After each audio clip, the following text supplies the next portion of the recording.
Welcome to Hawks Nest on this first edition of 2023. I'm your host, Matt Cagle, alongside Mark Grogan and Chandler Davis. Today we'll be talking about men's and women's basketball, previewing softball season, and then the Super Bowl Sunday. Women's basketball, they picked up a big win last night at Tennessee State, winning 86-90 in an overtime game. Mark, what did you think about the game? Well, I didn't see too much of it, but from what I did see, it was a nail biter for sure. I think at one point we were up 20, and then eventually ended up going into overtime. But we got the dub. That's all that matters. But as far as like this team in general goes, I feel like they're trending in the right direction. I mean, they're probably gonna make the conference tournament, which is strides of improvement from where they were last year. So trending in the right direction, most definitely. All right, Kylie Flowers ended the game with 21 points. Julia Green had 19 points. Chandler, from a player's perspective, what is it like getting a win in a hostile environment like that? Oh, man, it was great. We started the game pretty slow, down like 10, and then we just came back. We were able to come back from that. We were up 17 at one point, but then kind of got in a slump. They hit a buzzer beater with like less than 10 seconds left on the clock to get it in overtime. After that, we just had to keep fighting. We knew the game wasn't over, and so we just kept fighting back for those 5 minutes to get the win in overtime and pull it out. All right, after last night's win, the Red Hawks are 6th in the OVC. They're 8th in scoring with 59 points per game, and they're 6th in scoring defense with giving up 64.4 points per game. Kennedy Watkins is going to be a big player going forward for the Red Hawks. She was selected as a preseason All-OVC team, and she's 20th in the OVC in scoring, 14th in offensive rebounding, and 12th in block shots. Now to preview Saturday, they play at home at the Show Me Center against Morehead State. In their last meeting, the Red Hawks won 87-77. Ramina Henderson had a big game. She went 9 of 14 from field goal range and 3 of 5 from threes. Kylie Flowers also had a big game that day, notching 20 points and 6 of 10 of field goals. What do you think it's going to take for the Red Hawks to pull out a win on Saturday? Well, they got to stick to their guns. I mean, they're a good shooting team. Kennedy Watkins has got a ball out. But yeah, shooting percentage is going to be the key for them, and they got to lock up the boards as well. Moving on to men's basketball, they lost last night's game 65-80 in a game that some would say may have had questionable officiating. What was that game watching? There was 12 technical fouls total in that game. It felt like every other possession there was a technical foul called. Well, Matt, I'm not gonna soft sell it here. That might have been the worst game of college basketball that I have ever watched.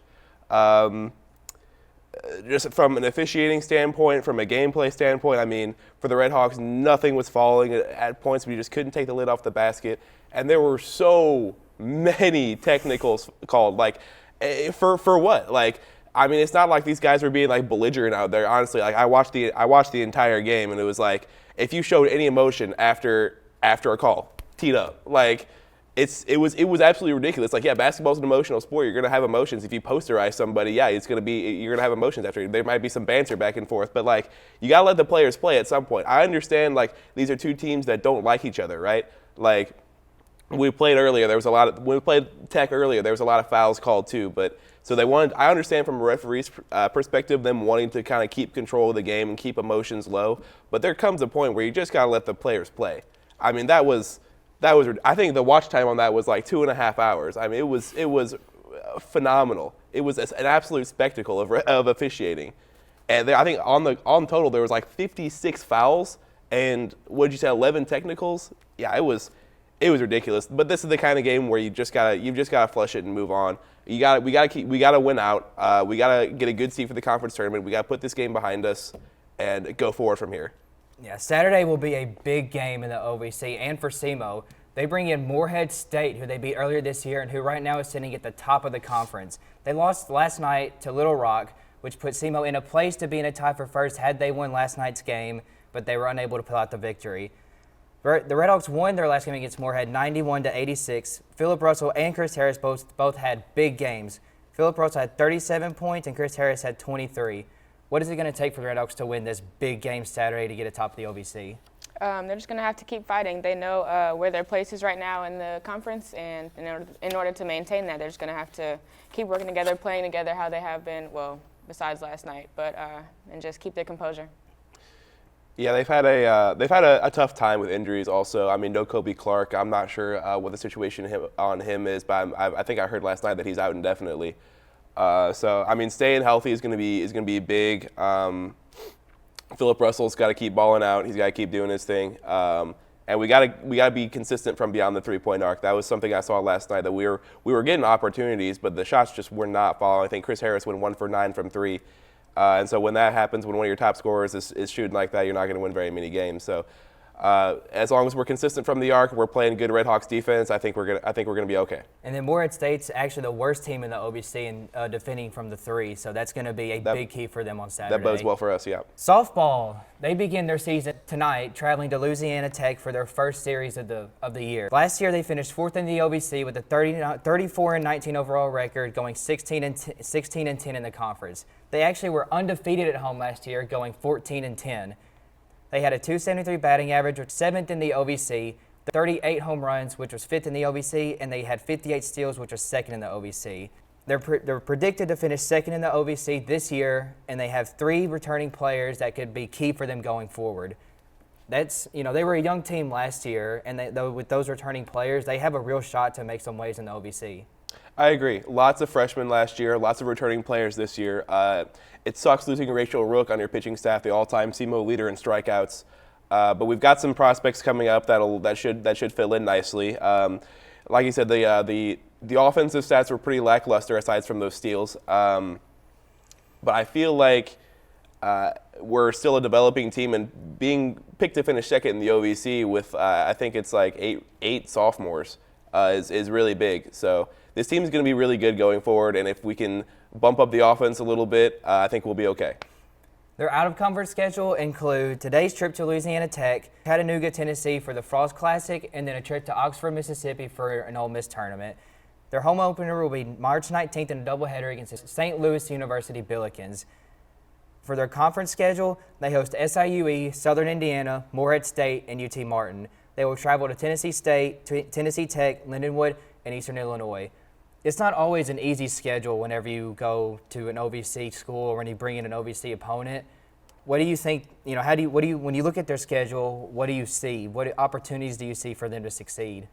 For most sports, just like you have to take advantage of the home games especially. Try to get what you can, and then when you go on the road, just try to steal. You're always thinking you're down, whatever, when you travel, so you just have to go in there and work and take what you can while you're on the road. Yeah, undefeated at home is really impressive for last year. I feel like that obviously is going to bode well for them this year. We don't seem to have too tough of a schedule this year, so hopefully we can pick up some W's when we start conference play. It is Super Bowl weekend. The Kansas City Chiefs and the Philadelphia Eagles will meet in Glendale, Arizona on Sunday at 5:30 for Super Bowl 57. Jalen Hurts versus Patrick Mahomes in what many people have dubbed as the Andy Reid Bowl, as he coached both the Eagles and the Chiefs in his career. What do you think is going to be the outcome of this game? Well, my heart tells me the Chiefs. Being from Missouri, being from the St. Louis area, I grew up a Rams fan when they moved, and then naturally became a Chiefs fan. So my heart tells me the Chiefs. I want a Patrick Mahomes masterclass, but I think my brain tells me the Eagles. That offensive line is absolutely lethal. They have a deadly run-pass combo. I think it's going to be tough for the Chiefs to deal with. It's really going to take Mahomes putting this team on his back to carry this Chiefs team to a win. You got to expect a lot of offense. The Chiefs were first in the NFL in total offense, and the Eagles were third. Even with that Eagles defense, which ended up being 2nd in the league in yards allowed per game, you have to think that Patrick Mahomes and that Chiefs offense is going to find a way to score a lot of points. I agree. I think the Chiefs still have a lot of weapons on offense that Mahomes can utilize.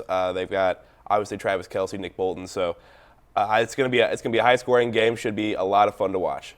And Patrick Mahomes is listed as a full participant in practice this week. Do you think that high ankle sprain that he suffered, do you think that's going to come into play at all, or since he was a full participant that he's fully mobile? Well, I don't think the Chiefs are going to take any risks on that one. So if he's fully able to practice, fully mobile, then I don't think there'll be a problem. What's your final prediction for the end of the game? I'm taking Eagles 30, Chiefs 23. That'll conclude today's edition of Hawks Nest 2023. I'm Matt Cagle alongside Mark Grogan and Chandler Davis. See you next time.